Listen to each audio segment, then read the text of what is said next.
Ayun, so talagang kailangan nating biyakin ng makina mga bossing dahil talagang walang reaksyon ng number 3 na cylinder.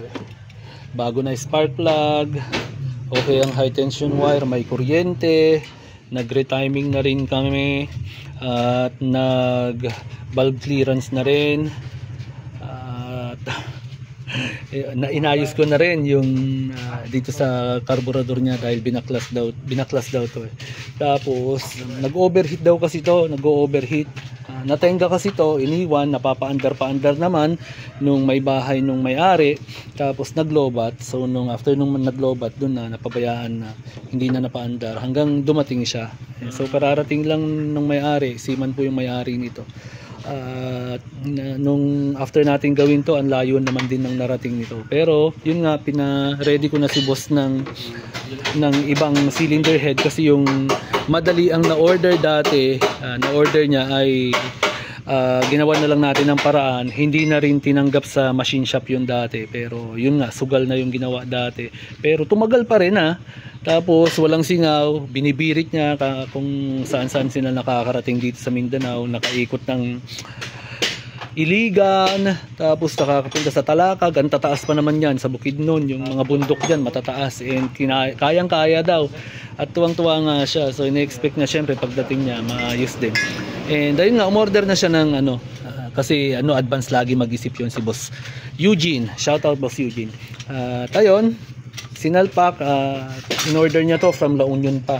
Binalblash na din at saka sineting na din at yung chinek na din yung valve seat, walang leaking. Pero ayun nga, dapat bago ikabit, kahit na-iset na talaga o na-iset na kahit sa machine shop pagaling yan, dapat i-check pa rin natin bilang mga gumagawa.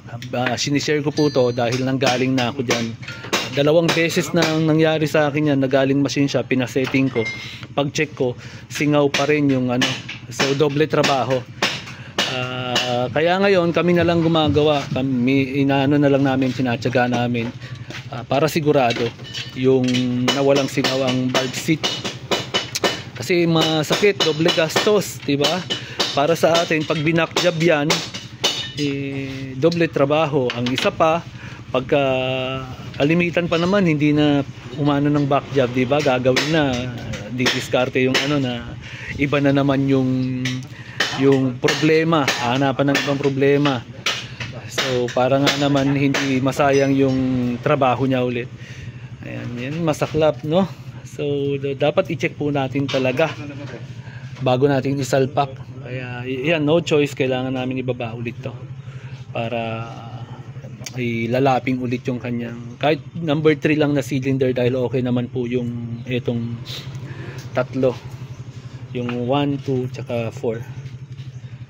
Pero syempre i-check na rin natin lahat. So abangan nyo po yung video niyan, i-upload ko din po pagka nabaklas na, i-test natin.